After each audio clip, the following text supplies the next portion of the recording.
Fala galera, beleza? Quem fala aqui é Kaique da KR Acessórios, começando mais um vídeo para vocês. Hoje estamos aqui com essa S10, a gente revirou o YouTube e não achou. Ela tá fazendo barulho no painel e tá com o painel solto, pessoal. Vou mostrar para vocês aonde que é o ponto de fixação para vocês estar resolvendo esse problema. E já vou mostrar também outro problema de S10, que é onde você acende o farol alto e apaga o neblina, farol de milha, né? Esse é um sistema original delas. Vamos lá, vou mostrar para vocês. Aqui, pessoal, para resolver o problema do milha é bem simples.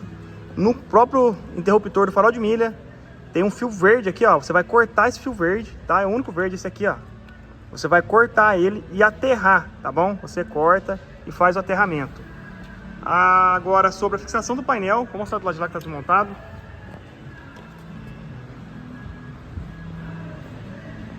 Olha aqui, pessoal. O painel tava chacoalhando, fazendo muito barulho. Aqui são um ponto de fixação dele, ó. Qual que é essa rinha? Mostra pro pessoal aqui. Esse parafusinho aqui de baixo. Olha aí, galera. Esse aqui é o parafuso de fixação, ó. Tem nos dois lados e esse parafuso tá totalmente solto. Vou dar uma soltadinha aí. É onde o painel tava balançando muito. Vou mostrar pra vocês, ó.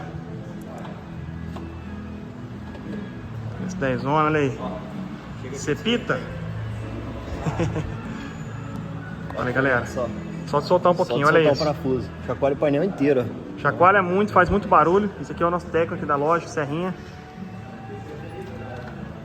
E olha lá, apertou esse parafuso aí, acaba todo o barulho e por causa do anos do carro, né, é normal soltar.